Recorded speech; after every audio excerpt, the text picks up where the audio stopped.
எமது பண்பாட்டில் சுவையானதும் தரமானதுமான சைவ மற்றும் அசைவ உணவுகளுக்கு இன்றைய நாடுங்கள் அமிர்த சுரபி இந்திய உணவகம். உங்கள் குடும்பத்தோடு சென்று சுவைத்து மகிழ்ந்திட 680 நகரில் அறுசுவை உணவுகளின் சாம்ராஜ்யம் அமிர்த சுரபி இந்திய உணவகம்.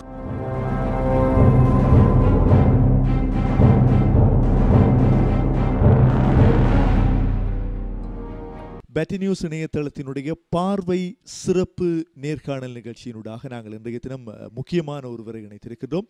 வாழைச்சேனை ஆதார வைத்தியசாலையினுடைய உளநல வைத்திய சிகிச்சையினுடைய சிரேஷ்ட வைத்திய நிபுணர் டாக்டர் ஜூடி அவர்கள். வணக்கம் டாக்டர். உண்மையில் இன்றைய தினம் நாங்கள் அவரோடு இணைந்து கொள்வதிலே மகிழ்ச்சி அடைகின்றோம். அண்மை காலமாக மட்டக்களப்பிலே இடம்பெற்று வருகிற தற்கொலைகள், குறிப்பாக அதிலே இளைஞர்கள் யுவதிகள் அதிகமாக பாதிக்கப்பட்டு கொண்டிருக்கிறார்கள். எனவே அது தொடர்பில் தான் நாங்கள் இன்றைய தினம் அதிகமாக டாக்டரோடு பேச போகின்றோம். இப்போது பார்த்தீர்கள் என்று சொல்லி சொன்னால் மட்டக்களப்பு மாவட்டத்திலே அதிகமாக தற்கொலைகள் என்கின்ற விடயம் அதிகரித்திருக்கின்றது இல்லையா? ஆமாம் பிரகாஷ், இந்த தற்கொலைன்ற விடயம் இன்று நேற்றல்ல. இப்போ நாங்கள் எப்போ உலகம் ஆரம்பிக்கப்பட்டதோ அந்த காலத்திலிருந்தே தற்கொலைகளை பற்றி கேள்விப்படுறோம். இப்போ உதாரணத்துக்கு விவிலிய அந்த பைபிளில் சொல்லக்கூடிய ஜூதாஸ் கரியோட் ஜேசுநாதரை காட்டி கொடுத்து போட்டு அவர் புளிய மரத்தில் தூக்கில் தொங்கினது என்ற வரலாறு. இப்போ அதுக்கு பிறகு சமூகம் என்று சொல்கிறது இந்த ஜப்பான் 2வது உலக யுத்தத்தில் வந்து ஜப்பானியர்கள் வந்து தங்களை தாங்களே தற்கொலை செய்து அவர்கள் அழித்து கொண்ட விடயங்கள். சக்தி பூஜான்னு சொல்கிறது இந்த சமயத்தில் வந்து இந்தியாவில் வந்து உங்களுக்கு தெரியும், கணவன் இழந்த பெண்கள் வந்து அந்த சிதையிலேயே குதித்து அவர்கள் தற்கொலை செய்து கொண்டதாகும்.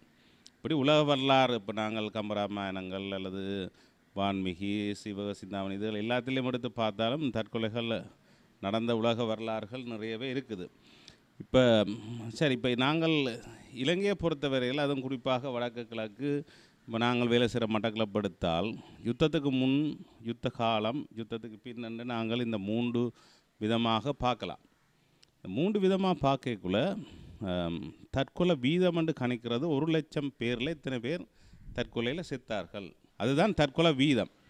அப்படி பார்க்கக்குள்ள இலங்கை வந்து 90ஆம் ஆண்டு காலப்பகுதியில் உலகத்தில் முதலாவதாக இருந்தது. அந்த நேரம் தற்கொலை வீதம் 42. இலங்கை முதலாவது அந்த நேரம் தற்கொலை. ஆனால் அதே காலத்தில் யுத்தம் நடந்து கொண்டிருந்தது. இது சதவீத ரீதியிலே பார்க்க அதான் 1 லட்சத்தில் 42. அதாவது நாங்கள் வீதம் என்று சொல்கிற வளமையாக 100க்கு, ஆனால் இங்கே தற்கொலை என்று சொல்லக்கல 1 லட்சத்துக்கு 1 லட்சம் பாப்புலேஷனில் வந்து அப்போ அப்படி பார்க்கல வந்து இலங்கை வெரி ஹையஸ்ட் சூசைட் ரேட். ஆனால் இப்போ வந்து அந்த ரேட் உலக அளவில் பார்க்கக்குள்ள குறைஞ்சிருக்கு. எங்களுக்கு அது கூடுதலாக தெரியுது. அந்த வேலை பார்க்கக்குள்ள வந்து இப்போ 17க்கும் 20க்கும் இடையில அந்த சதவீதம் இருக்குது. நாங்கள் பார்க்குற இதில் தெரிகிறது. மற்ற தெரிய வார விடயங்கள் இளையோர் சார்ந்ததாக இருக்குது. அதுவும் இப்போ உங்களுக்கு தெரியும், யுத்த காலத்தில் கூடுதலான செய்திகள் வந்து யுத்தம் சம்மந்தப்பட்ட செய்திகளாக வந்து பொருளாதாரம் சம்மந்தப்பட்டதாக இருந்து, இடம்பெயர்வு சம்மந்தப்பட்டதாக இருந்து, அதுபடியே இதற்கு பெரிய முக்கியத்துவம் இருக்குல்ல. இப்போ நாங்கள் பார்க்குற இந்த பார்வையில் இப்போ பார்த்தோம்னா யுத்தத்துக்கு பிற்பட்ட இந்த விடயங்கள் நிறைய வெளியில் வருது. உங்களுக்கு தெரியும், தற்கொலை என்றது விடயங்கள் வெளியில் வார இல்லை. இப்போ எங்களுக்கு கூட வைத்தியசாலைக்கு ஒரு வந்தால் தான் தெரியும், அவர் தற்கொலை முயற்சியோடு வந்திருக்கிறார். இப்போ இறந்து போனாருன்னா ஒன்றும் செய்யலாம், தற்கொலை முயற்சியோடு வந்திருக்கிறார். ஆனால் ஒரு நாளில் பேர் வந்து ஏதோ ஒரு இதுக்காக வேண்டி உள்ளுக்குள்ள ஒரு எண்ணத்தை வச்சுக்கொண்டு வேலையில் செய்கிறாங்க. ஆனால் அவ்வளவும் ஆஸ்பத்திரிக்கு வார இல்லை. அப்படி வரைக்குள்ளே பார்க்கக்குள்ள அந்த தொகை எங்களுக்கு பெரிய அளவில் தெரியுது. இப்போ இதுலேயும் தற்கொலையில் நாங்கள் 2 விதமாக பார்க்கலாம். ஒன்று தற்கொலை முயற்சி, மற்ற தற்கொலை மரணம். அப்படி பார்க்கக்குள்ள உண்மையாக தற்கொலை முயற்சி மிக கூடுதலாக இருக்குது. பொதுவாக இப்போது இருக்கக்கூடிய பிரச்சனைகள் என்னென்னு சொன்னால், ஒன்று இந்த காதல் தோல்வி என்று சொல்கிறார்கள். அப்படி இல்லைன்னு சொன்னால் நுண்கடன் சார்ந்த பிரச்சனை என்று சொல்கிறார்கள். அல்லது பாடசாலையிலே ஆசிரியர் அடித்து விட்டார், மாணவர் அந்த பிரச்சனைகளில் அந்த மாணவர் அதிகமாக ஆசிரியரிடம் அடி வாங்கியதால் தற்கொலை செய்து கொள்கின்றார் என்கின்ற நிலைமைகள் இருக்கிறது. இது ஒரு சிக்கலான பிரச்சனையை தோற்றுவிக்கும் அல்லவா? வளமையாகவே தற்கொலைன்றது ஒரு சிக்கலான இதுதான். ஏன்னா அது ஒரு தனி காரணம் என்று சொல்கிறதுக்கு மேலாக பல சமூக பொருளாதார சூழல் கலாச்சாரம் இப்படி எத்தனையோ காரணங்கள், மற்ற ஆளுமை, அவர் சார்ந்த ஆளுமை. இப்போ ஒருவர் வந்து இப்போ 100 பேர் ஒரே விதமான பிரச்சனைக்கு முகம் கொடுக்கல 100 பேரும் தற்கொலைக்கு போகிற இல்லை. அதில் ஒரு 10 20 பேர் தான் அப்படியான முடிவுகளுக்கு போவார்கள். இப்போ ஒரு பரீட்சையில் பெறுவர் வரைக்குள்ள வந்து எதிர்பார்த்ததை விட குறைஞ்சி வாராக்களில் எல்லாரும் போக மாட்டார்கள். இப்போ சில பேர் போகிறார்கள் என்றால் அதில் காரணிகளை நாங்கள் சமூக காரணியாக பார்க்கலாம். உயிர்கள் காரணிகளை பார்க்கலாம், குடும்ப காரணிகளை பார்க்கலாம், பின்னணிகளை பார்க்கலாம். மற்ற அவர்கள் வளர்ந்து வாழ்ந்து பிரச்சனைகளுக்கு முகம் கொடுத்து பெற்றுக்கொண்ட ஆற்றல்கள் அப்படி பார்க்கக்குள்ள நீங்கள் சொல்கிற இப்போது இளைஞர் சமூகம் பிரச்சனைகளை முகம் கொடுக்குற ஆற்றலில் மிக பலவீனமாக இருக்கிறாரு. என்ற பிரச்சனைகளுக்கு வந்து அப்படி தற்கொலை தீர்வுன்னா உலகம் இப்போ மிஞ்சிருக்காது. ஆனால் அவ்வளோ மாற்று வழிகள் இருக்குது, அணுகுமுறைகள் இருக்குது, பின்பற்ற வேண்டியவை இருக்குது. இப்போ அது இன்றைக்கு இல்லை, இன்றைக்கு நேரத்தில் தொண்டு தொட்டு இப்போ உதாரணத்துக்கு எங்களோட தமிழ் சமூகத்தில் எங்களோட பலமான இதே எங்களோட குடும்ப கட்டமைப்பு, சமூக கட்டமைப்பு. இப்போ இதுகள் கூட இந்த யுத்தத்துக்கு இந்த அனர்த்தங்களுக்கு பிறகு எல்லாம் மிக பலவீனமாக போயிட்டு வாழ்வினுடைய மதிப்பை உண்மையில் வாழ வேண்டும், நாங்கள் சிறப்பான ஒரு நிலைக்கு வர வேண்டும் என்கின்ற விடயத்தை உளவியல் ரீதியாக நாங்கள் எவ்வாறு நாங்கள் இந்த இளையோர்களிடத்திலே கொண்டு சேர்க்கக்கூடியதாக? ஓகே, இது ஒரு நல்ல ஒரு கேள்வி. இப்போ என்ன விதமாக நாங்கள் எங்களை குறித்து எங்களுக்கு இருக்கிற மதிப்பு, நாங்கள் பிறந்தது என்ன நோக்கம், அடைய வேண்டிய இலக்குகள், அந்த இதுகளை நாங்கள் தாண்டி செல்லும் போது வார பிரச்சனைகளை முகம் கொடுக்குற ஆற்றல்கள். இப்போ இதை வந்து நான் ஒரு தனியொரு மருத்துவராக இருந்து இதை செய்ய மேலாது, நடைமுறைக்கும் சாத்தியப்படாது. இப்போ நாங்கள் இப்போ ஒட்டுமொத்தமாக எங்கள் எல்லாருக்கும் சமூக பொறுப்புகள் இருக்குது, கடமைகள் இருக்குது. இப்போ குறைந்தது இப்போ உள்ள இப்போத்திய இளைஞர்களுக்குள்ள மிகப்பெரிய பிரச்சனையை வந்து இவர்கள் பெற்றோர்களோ பேர பெற்றோர்களோ வயதானவர்கள் சொல்லுகின்ற நல்ல விடயங்கள் அல்ல சமய ரீதியான கருத்துகள் நன்னறிகள் அதுகளுக்கு மேலாக இவர்கள் இந்த இலத்திரனியல் சாதனங்களோட தான் இப்போ அவர்கள்ட பிரச்சனைக்குரிய ஒரு விடயம். உடனே அவர்கள் அதில் தான் போய் சர்ச் பண்ணுறாங்க. கூகுளில் போய் என்னென்று இப்போ சுயசைடல் ஒரு சுயசைட் செய்கிற முறையை கூட கூகுளில் சர்ச் பண்ணுறாங்கள தான் உங்களுக்கு சொல்ல வேண்டிய பெரிய கவலைமாக தூக்கு கயிறில் முடிச்சு போகிற வரைக்கும் கூகுள் சொல்லிக் கொடுக்கும். உண்மையில் அது ஒரு சிக்கலான பிரச்சனையை தான் தோற்றுவித்து இருக்கின்றது என்று நாங்கள் சொல்லக்கூடியதாக இருக்கும். அதே வேளையில் இப்போது பொதுவாக இன்னும் ஒரு கருத்து இருக்கின்றது. இந்த தற்கொலை செய்து கொள்ள நினைக்கின்றவர்கள் சில நாட்களுக்கு முன்னரேயே தீர்மானித்து கொண்டு சில செயற்பாடுகளில் ஈடுபடுவதாக சில விடயங்களை சிலர் கூறியிருக்கிறார். உண்மையில் அது அப்படியான ஒரு விடயம் இருக்கின்றதா? ஓகே, இப்போ இதில் முக்கியமாக நாங்கள் பார்க்க வேணும். ஒன்று உணர்ச்சி மேலீட்டோட உடனடியாக செய்கிற ஒன்று, இன்னொன்று தீர்க்கமான முடிவெடுத்து, அதாவது நான் தற்கொலையில் மரணித்து விடுவேன் என்ற முடிவோடு செய்கிறவன் வந்து அப்போ இந்த ரெண்டு மனநிலையிலும் இருக்கிறவரில் நான் தற்கொலையில் மரணிக்கணுமென்ற முடிவோடு இருக்கிறவர் அவர் மிக நேர்த்தியாக செய்வார். அவருக்கான திட்டம் சரியாக இருக்கும். அதுக்கு மேலே அவருக்கு நிறைய காரணங்கள் இருக்கலாம். உதாரணத்துக்கு ஒரு புற்றுநோயால் பாதிக்கப்பட்டவர், ஒரு எய்ட்ஸால் பாதிக்கப்பட்ட இப்படி நாட்பட்ட நோய்களால் பாதிக்கப்பட்டார்கள், அல்லது பாரிய கடனோட மீள முடியாத கடன் இருக்கக்கூடிய ஆக்கள், அல்ல சமூகத்தால் ஒதுக்கப்பட்டு புறமுதுக்கப்பட்டு குடும்பத்தால் புறமுதுக்கப்பட்டு அவர் கௌரவம் பாதிக்கப்பட்டு நினைச்சாக்கள். இப்போ இவர்கள் வந்து இனி வாழ்வதில் பிரயோசனம் இல்லைன்ற அந்த முடிவெடுத்தால் அவர்கள் நாள் நேரம் செய்கிற முறை எல்லாம் கணித்து வச்சுருப்பாங்க. ஒரு தினம் கண்டுபிடிக்கவே மேலாது. அப்போ என்ன அவர்கள் அந்த விஷயத்தை கூட வழியில் சொல்ல மாட்டாங்க. அவ்வாறான பிரச்சனைகளை டாக்டர் எவ்வாறு நாங்கள் ஒரு ஒரு ஒரு சமூகமயப்படுத்தப்பட்ட விடயமாக அவர்களிடத்திலே ஒரு புரிந்துணர்வை புரிதலை ஏற்படுத்துவதற்கு எவ்வாறான செயற்பாடுகளை நாங்கள் மேற்கொள்ளலாம்? இப்போ நீங்கள் சொல்லுகின்ற பாடசாலை மாணவர்கள் அல்லது இப்படியான தனியார் கம்பெனிகளில் மற்ற வேலை இடங்களில் செய்கிற இளையோர்கள் இந்த வயது மட்டத்தை கூட நாங்கள் பார்க்கக்குள்ள இந்த கட்டளமை பருவம் என்று சொல்கிற 12லேருந்து துவங்கி 18, 20க்குள்ளே அந்த வயதில் தான் அந்த முடிவை வந்து அவர்கள் மாற்றாமல் அல்லது எடுக்கிற முடிவில் மிக உறுதியாக இருந்து செய்து ஒரு 20 தாண்டிட்டார்கள் என்றால் அவங்க ஓரளவுக்கு 30 தாண்டிட்டால் முழுவதுமாக அவர்கள் முடிவெடுக்கிறார். இப்போ இது ஒரு ஆபத்தான வயது. சரி, இப்போ இதில் செய்யக்கூடியது என்ன? ஒரு கூட்டு பொறுப்பு தான். கூட்டு பொறுப்பு என்றால் குடும்பத்தில் உறுப்பினர்களுக்கு பொறுப்பு இருக்குது, பாடசாலையில் மிகக்கூடிய பொறுப்பு இருக்குது, ஆசிரியர்களுக்கு அதிபர்களுக்கு, அதே மாதிரி தனியார் கல்வி நிறுவனங்கள் இருக்குது, சமய நிறுவனங்களுக்குள்ளே இருக்குது. சரி, இப்போ உதாரணத்துக்கு பாடசாலை எடுத்தால் இப்போ ஆசிரியர்கள் எல்லாம் அந்த சிலபஸையும் பாடத்திட்டத்தையும் முடிப்பது பாட விதானத்துக்குள்ளே தான் அவர்கள் இருக்கிறாங்க. ஒழிய பிள்ளைகள் யார், பிள்ளைகளோட பிரச்சனைகள் என்ன, அதில் ஆசிரியர்களுக்கு அந்த பிரச்சனைகளை கையாளுற திறன்லையும் கஷ்டப்படுறார்கள். இப்போ உண்மையாக வந்து ஒரு நல்ல ஒரு இடம் தான் பாடசாலை. இப்போ உங்களுக்கு தெரியும், பாடசாலை நாங்கள் படிக்கிற காலத்தில் எங்களுக்கு ஒரு ஆசிரியர் ரோல் மாடலாக இருப்பார். அந்த ரோல் மாடல் எப்படி நடக்கிறார், என்ன சொல்கிறாருன்றதே நாங்கள் பிரதிபலித்து கொண்டு திரிவோம். அதன் மாதிரி இப்போ உண்மையாக ஆசிரியர்கள் அப்படி ஒரு ரோல் மாடலாக இருக்கிறது உண்மையாக மாணவர்களுக்கு மிகப்பெரிய உதவியாக இருக்கும். என்றால் இப்போ மட்டக்களப்பில் பார்க்குற இன்னொரு அடுத்த பிரச்சனை தான் தொழில் நிமித்தமாக இந்த குடும்பங்கள் கணவன் மனைவி ஒரே வீட்டில் இல்லை. இப்போ கிராமங்களில் கூடுதலாக கணவன் மத்திய கிளப்பில் இருப்பார், தாய் மத்திய கிளப்பில் இருப்பார், வெளிநாடுகள் இல்லாட்டி வேலைக்காக அவர்கள் அறிவு தூரடங்களுக்கு போகிறது.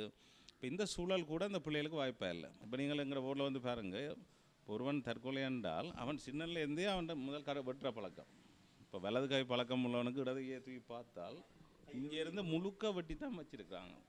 இப்போ அவங்களும் அந்த எமோஷன்ஸை கையால் தெரியாமல் உடனே வந்து அந்த இதுக்கு போகிறாங்க, ரத்தத்தை காண்றது, காயத்தை ஏற்படுத்தி நோவை காண்ற அந்த வலியை உணர்ந்து அதுக்குள்ளால தீர்வு எடுக்கிறாண்டு. இதிலெல்லாம் நிறைய ஆற்றுப்படுத்தலோடு சம்மந்தப்பட்டது. ஆனால் எல்லா மட்டங்களும் செய்கிறக்குள்ள தான். இப்போ பாடசாலையில் ஆசிரியர் அதிபர்லேருந்து மற்றவர்கள் உதவி செய்ய வேணும். இப்போ நிதி நிறுவனங்கள் இதுகள் எல்லாம் வந்து இப்போ ஒரு ஒன்றை வச்சு வேலை வாங்குறாங்க. 12 மணித்தியாலம் 14 மணித்தியாலம் இருக்கும். நீங்கள் சொல்கிறது முற்றுமுழுதாக உண்மை. இப்போ அடுத்த பாருங்கள், இப்போ இந்த நிதி வழங்குகிற நிறுவனங்கள், நுண்கடன் கொடுக்குற நிறுவனங்கள் அவர்கள் பொதுமக்களை பாதிக்கிற அதே நேரத்தில் தங்களோட சக ஊழியர்களே இந்த டார்கெட்டை அடைய வேணும், இவ்வளத்தை செய்ய வேணும்ன்றதுக்காக வேண்டி அவனை நிர்பந்திக்கிறது. இப்போ அவனும் என்ன செய்கிறன்னு தெரியாமல் தான் போய் பொதுமக்களுக்கு மேலே இப்போ இது இந்த பவர் கண்ட்ரோல்னு சொல்கிறது. இங்கே மேனேஜர் அவனை சொல்லிவிட செகண்ட் மேனேஜர் இவனை பேச இவன் போய் கடைசி எங்கே பாய்வான்? பப்ளிக்காக பாய்வான். பப்ளிக் எங்கே பாயும்? கல்லடியில் பாயும். இதான் நடந்து கொண்டு இருக்குது நிலைமை. உளவியல் சிகிச்சை என்பது வந்து உண்மையில் பலன் தரக்கூடிய ஒரு விடயமாக இன்று அமைந்திருக்கின்றது இன்றைய காலகட்டத்திலே. நன்றி. ஒரு நல்ல ஒரு கேள்வி. இப்போ ஒரு தற்கொலை முயற்சிகள் என்பது பல்வேறு வகையாக நடந்தாலும் தற்கொலையோடு வந்து உளநோய்களும் ஒரு காரணமாக அமைகிறது. இப்போ உதாரணமாக மனச்சோர்வுன்னு சொல்கிற டிப்ரெஷன், இந்த டிப்ரெஷனோடு இருக்கிற ஆக்களில் கிட்டத்தட்ட டிப்ரெஷனோடு இருக்கிறவர்களில் ஒரு 50% ஆக்கள் தற்கொலை முயற்சி போகலாம், மரணிக்கலாம் அல்லது முயற்சியோடு கூட தப்பலாம். என்றால் அந்த டிப்ரெஷன் மனச்சோர்வு ஒரு மிக ஒரு பாரதூரமான பிரச்சனை. இப்போ உலகத்தை அச்சுறுத்தி கொண்டு இருக்கிற நோய்களில் இப்போ நோய் பரம்பலைன்னு சொல்கிறதுல இப்போ இதய நோய்கள், சிறுநீரக நோய்கள், சுவாச நோய்கள் இப்போ 4வது இடத்துல இருக்குது. உலக சுகாதார ஸ்தாபனம் சொல்லுது 2030 இது 1வது வரப்போகுது. இப்படி வரைக்குள்ளே 3ல் 1 4ல் 1 அளவில் வரப்போகுது. அதுவும் இப்போ எங்கட பகுதிகள் வந்து அனர்த்தங்களால் மிக கூடுதலாக பாதிக்கப்பட்ட பகுதிகள். இப்போ இந்த அனர்த்தங்களில் நேரடி மறைமுக விளைவுகள் எல்லாம் பெரும்பாலானவர்கள் உளநலத்தால் பாதிக்கப்பட்டிருக்கிறத சரியாக காட்டுது. இப்போ இதில் புள்ளிவிவரங்கள் எல்லாம் நல்ல முறையில் பேராசிரியர் சோமசுந்தரம் செய்து அவர்கிட்ட பல ஸ்டடீஸ் நாங்களும் பார்த்தளவில் வந்து இப்போ ஓபிடின்னு சொல்கிறவங்களுக்கு தெரியும், அவுட் பேஷண்ட் டிபார்ட்மெண்ட், அதில் வார நோயாளிகளில் ஏறத்தாழ 30-40 பேருக்கு மேற்பட்ட ஆட்கள் ஒரு உளநல பிரச்சனையோடு தான் வாராங்க. ஆனால் அவங்க வந்து உடல் ரீதியான அறிகுறிகளை சொல்கிறாங்க. சொல்கிற மெய்ப்பாடுன்னு சொல்லி இப்போ தலையடி, தலைக்குத்து, தலையம்மல், இப்படியான இதில் தான் சொல்லிக்கொள்கிறாங்க. ஆனால் உண்மையாக மினக்கிறக்கூடிய ஆளணியங்களுக்கு இருக்குமென்றால் அது நிறைய பேருக்கு நாங்கள் உதவி செய்யலாம், அவர்களுக்கு பின்னால் இருக்கிற அந்த உளநல பிரச்சனைகளை நாங்கள் காண்றது. சரி, இப்போ தற்கொலை முயற்சியோடு வார இவர்களில் வந்து உளநலம் சார்ந்த பிரச்சனைகளால் தற்கொலை செய்திருந்தால் உண்மையாக சிகிச்சைக்கு உட்படுத்தவன். இப்போ டிப்ரெஷனோடு இருந்தால் டிப்ரெஷனை ட்ரீட் பண்ணுறதுக்கு வந்து நாங்கள் மிக விரைவாக செய்யவன், இல்லாட்டி அதே அடுத்த முறைக்கு அவன் போயிடுவான். ஓகே, இப்போ அந்த வகையில் சில நேரம் தீவிர டிப்ரெஷனோட சரியான சுயசரோடு இருந்து தன்னை கவனிக்காமல் உணவோ நீரோ அதில் எல்லாம் புறக்கணிப்பை செய்து இன்னும் அந்த எண்ணங்களோடு இருக்கிறதுக்கு நாங்கள் மின்வெளிப்பு சிகிச்சை வரைக்கும் போடுறாங்க, எலக்ட்ரோ கன்வால்சிவ்னு சொல்கிறது. அதே மாதிரி ஆன்டி டிப்ரெஷன்ஸ் அதெல்லாம் கொடுத்து நாங்கள் ட்ரீட் பண்ணுவோம். இப்போ இது வந்து ஒரு வகையில் உளநல பிரச்சனையில் டிப்ரெஷன். அதே மாதிரி கிட்ஸப்ரனியா, பைப்போலார், இப்போ எந்த ஒரு உளநல பிரச்சனை இப்போ உங்களுக்கு தெரியும், இப்போ மழை பெய்யக்குள்ளே எல்லா தண்ணியும் கடைசியாக போய் இந்த ஆறுகள் கலந்து சேருது. அதே மாதிரி தான் எந்த உளநல பிரச்சனையோ தற்கொலையில் கொண்டு போய் முடிக்கலாம். இப்போ அதில் நாங்கள் மிக கவனமாக இருக்கோம். சரி, இப்போ எங்களுக்கு கேன்சர் ஹாஸ்பிட்டல் இருக்குது, உங்களுக்கு தெரியும் ஒரு ஆளுக்கு கேன்சர் இப்போ ஒரு 30 வயசில் ஒருவன் போய் ஒரு பவன் அதை ஏற்றுக்கொள்கிறது. இப்போ இது சொல்கிறது பிரேக்கிங் பேட் நியூஸ்ன்னு சொல்லி அது நாங்கள் சரியான முறையில் அவனுக்கு தெளிவுபடுத்தி இல்லாட்டி அவனை அதில் செய்யலாம், அந்த மாடியிலேருந்து கூட பாயலாம். பட் எந்த உடல் நோய்களையும் வந்து நாங்கள் சரியாக ஆயத்தப்படுத்தி சொல்லாத இடத்துல கூட அதில் பிரச்சனையே போகலாம். சரி, இப்போ தற்கொலை முயற்சியோட வாராக்கள் இப்போ செத்து போனவனும் செய்யலாம், முயற்சியோட வாராக்கள் இப்போ உங்களுக்கு நான் வாழைச்சேனை மையப்படுத்தி சொல்கிறேன். இப்போ முதலாவது அவங்க எமர்ஜென்சி யூனிட்டுக்கு வருவாங்க, அது தீவிர சிகிச்சை பிரிவுக்கு. தீவிர சிகிச்சை முடிய அவர்கள் மருத்துவ விடுதிக்கு போவாங்க. தற்கொலை முயற்சி என்றால் சத்திர சிகிச்சை விடுதிகளே போவாங்க, எரிகாயங்கள்தான் சத்திர சிகிச்சையே போவாங்க. அங்கே அந்த ஆரம்ப சிகிச்சை பிறகு அவர்கள் முழுவதையும் எங்களுக்கு அனுப்புவாங்க. நாங்கள் அவ்வளோ பேரையும் எங்களோட விடுதிக்கு எடுப்போம். அவன் மனநோயாளியாக இருக்கலாம், இல்லாமல் இருக்கலாம். ஏனென்றால் உங்களுக்கு தெரியும், இதுக்கு பிறகு அவனை தயார்படுத்தாட்டில் நாளைக்கு அவன் திருப்பியும் போய் இதைத்தான் இறங்க போகிறான். ஆகவே அவனுக்கு ஒரு பெரிய தயார்படுத்தல் வேணும். அந்த தயார்படுத்தலுக்கு மருந்து ஒரு காலம் உதவி செய்யாது. உளநலத்தில் இருக்க எந்த மருந்தும் ஒருவண்ட பிரச்சனையை கையாளுறதுக்கு உதவி செய்யாது. அவனுக்கு இருக்க மனச்சோர்வுண்டு அதை தீர்க்க உதவி செய்யும். ஆகவே அந்த நபரும் குடும்பம் ஒத்துழைக்கும் போது நாங்கள் அவனுக்கு மெதுவாக பிரச்சனைகளை முகாமத்தை செய்கிற முறைகள், சரியான தீர்மானங்கள் எடுக்கிறது, யாரோட கலந்து ஆலோசிக்கிறது, கோபங்களை எப்படி கட்டுப்படுத்துறது, நெருக்கடிகளின் போது என்ன விதமாக. அப்போ இவ்வளவு வந்து விடுதியை மையப்படுத்தி உண்மை எங்களுக்கு ஆளணி பத்தாது, எங்களோட தாதியர்கள் அங்கே இருக்கிற எல்லா ஸ்டாஃப்ஸும் அவர்களுக்கு உதவி செய்வாங்க. ஃபோன் இல்லாமலே இப்போ ஒரு வந்து அந்த ஃபோன் தான் அவனுக்கு பிரச்சனை. இப்போ அதை நாங்களும் ஒரு குறிப்பிட்ட ஹவர்ஸ் வச்சுருந்தா அது அவனால் எல்லாம் இருக்குது. அப்போ அதே வந்து சொல்கிறான், ஐயோ இது இல்லாட்டி நான் திருப்பியும் செய்ய போகிறேன். அப்போ இந்த இதில் தான் அந்த உளவியல் முதலது என்றால் பலவிதமாக நாங்கள் செய்யலாம். சூழலை கையாளுறது, சூழ்நிலையை எதிர்கொள்கிறது, அந்த நேரத்தில் இப்படியான நடவடிக்கைகளை செய்கிறது.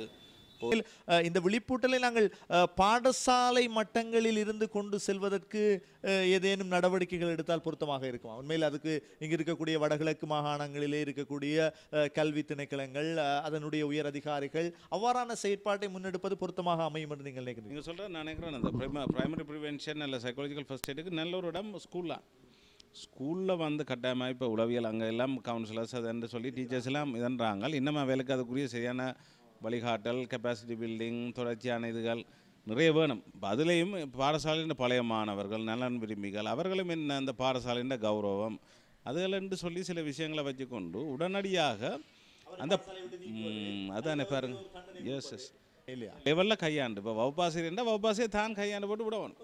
அதை 3ஆம் நபர் கொண்டு போய்க்குள்ள அது இன்னும் சிக்கலாக போய் இப்போ பெற்றோர் ஆசிரியரும் அவங்க நல்ல முடிவு எடுப்பாங்க. ஆனால் பொடியன் என்ன செய்வாங்க? அதே மாதிரி தான் இப்போ மற்றதில் பார்ப்போம், பரீட்சைக்கு தயார்படுத்துறது, பெறுவருக்கு தயார்படுத்துறது.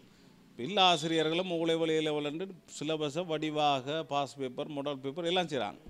ஆனால் ஆசிரியர்கள் எந்த ஒரு ஆசிரியரும் வந்து சோதனையை இப்படி எழுத போகிறாய், பரீட்சை சொல்லிக் கொடுக்குறீர்கள், வார பெறுவரை இப்படி ஏற்றுக்கொள்ள போகிறாய் விளங்கானே என்றால் அதான் மிக தேவை, முக்கியமான தேவை. முதலாவது சோதனைக்கு தயார்படுத்துகிற, அப்புறம் பெறுவருக்கு தயார்படுத்துகிற. இப்போ இந்த தயார்படுத்தலாம் ஒரு பாடசாலை மட்டத்தில் நடக்குமென்றால் சில இடங்களில் நடக்குது. நான் அது இல்லைன்னு சொல்லலை, பொக்கெட்ஸாக சில ஆசிரியர்கள் செய்கிறாங்க. சில ஆசிரியர் நல்லா உதவி செய்கிறாங்க. இப்போ அன்றைக்கு நான் இந்த சிசிலியாவுக்கு போனேன்னு ஒரு ஆசிரியை தன்னை மாணவியை கூட்டிக் கொண்டு போய், ஏன்னா அவருக்கு வந்து இந்த ரத்தத்தை கண்டா மயங்கி விழுந்துடுவா, மெடிசின் செலக்ட் பண்ணப்பட்டிருக்கு. அவள் போக மாட்டேன்னு ஒத்த காலன்னுட்டான். அப்புறம் அவட உதவியால் அவள் போய் இந்த பிளட் எடுக்கிற சர்ஜரி தியேட்டர் வரைக்கும் பார்த்து இப்போ 4th இயர் வரைக்கும் வந்துட்டான். அப்படி அர்ப்பணிப்புள்ள எத்தனையோ ஆசிரியர்களும் நிச்சயமாக. இப்போ ரைட், இப்போ எந்த ஒரு மாணவனோ அல்லது எந்த ஒரு ஆளும் ஒரு நாளில் 24 மணி நேரத்தை சரியாக மாமத்துவம் செய்வோம். அதில் வந்து ஒரு 7 ஹவர் படுக்க, இப்போ A-level கஷ்டப்பட்டு நித்திரைக்கு, அதுவும் ஆழமான தூக்கத்துக்கு போகணும். ஆனால் இப்போ எல்லோரும் இந்த எலக்ட்ரானிக் டிவைசஸை வச்சுக்கொண்டு இரவா மெசேஜ் பார்த்து சில நேரம் நாங்களும் அப்படி செய்கிறது. அப்புறம் விடியலும்புனால் திருப்பி படுக்க போகும் வரைக்கும் அவனுக்கு ஒரு நல்ல ஷெட்யூல் இருக்கணும். அதில் அவன் தன்னை பற்றி இருக்கணும், குடும்பத்துக்கு செய்ய வேணும், தன்னை கல்வியோ அல்லது தொழிலை பற்றி பார்க்கணும். அடுத்த மாலையில் ஒரு 1 ஹவராவது விளையாடணும். இப்போ அது இல்லாமல் மருவி போய் இப்போ எல்லோரும் கிரவுண்ட்லேருந்து இதை செல்ஃபியை தான் பார்த்துட்டு இருக்கிறார்கள், படம் எடுத்து கொண்டிருக்கிறார்கள். இப்போ இப்படியெல்லாம் நடந்தால் இப்போ பாருங்க, ஒன்று வெற்றி தோல்வி. இப்போ பாடசாலைகளில் மாணவர்களுக்கு அந்த வெற்றி தோல்வின்றது ஸ்போர்ட்ஸால் தான் வாரது. ஒரு ஸ்போர்ட்ஸ்மேன்னு சொல்கிறதே வந்து அவனுக்கு வெற்றி தோல்வியை ஏற்றுக்கொள்கிற திறன், தலைமத்துவ திறன். மற்றது ஒரு விளையாட்டில் வந்து இப்போ ஃபுட்பாலில் வந்து தனி ஒருவன் போல் கொண்டு போயிடாது. அப்போ எத்தனை பேருக்குள்ளால் அதை கொண்டு போகணும். கிரிக்கெட்டில் எத்தனை நுட்பங்களை அவங்க படிக்கலாம். இப்போ இதெல்லாம் வாழ்க்கைக்கு தேவையான கல்வி. இந்த பிள்ளைகளை அழுத்தத்தோடு தான் வளருதல். மன அழுத்தங்களில் இந்த இதில் இருந்து விடுபடுறதுக்கு ஒரு சந்தர்ப்பம் இல்லை. நீங்கள் பாருங்க, மாணவர்கள் 3 எடுக்கிறாங்க, 9 எடுக்கிறேன்னு சந்தோஷப்படுறான். ஆனால் அவன்கிட்ட மல்டி ஸ்கில் பல்திறன் இருக்கா? நாளைக்கு அவன் சூழலை இப்படி எதிர்கொள்ள போகிறான். அவன்கிட்ட ஒரே ஒரு திறன் இருக்குது, என்ன? பாடமாக்கி ஒப்புவிக்கிறது. இப்போ பாடமாக்குறது தான் சொல்லணும். என்ன அவன் சுயமாக சிந்திக்கிறது ஒன்றுமே இல்லை. அப்போ அவன் கொடுக்குறத தியரி அப்படியே பாடமாக்கி போட்டு அங்கே எழுதுறான். அதில் கொஞ்சம் மீதுரன் படைத்தவன் வந்து 9 வரைக்கும் போகிறான். அப்போ மல்டி ஸ்கில்லுன்னு சொல்கிறது தனியாக அவனுக்கு பாடசாலை பரீட்சைகள், பாடவிதானம், இணைப்பாட விதானம் வந்து எத்தனையோ விதம். உண்மையாக ஒரு பாடசாலையில் கற்றுக்கொள்றதுக்கு எவ்வளவு இருக்குது, ஆனால் அது சரியான முறையில் கொடுக்கப்படுதில்லை. அதுதான் அங்கே இருக்கிற பிரதானமான பிரச்சனை.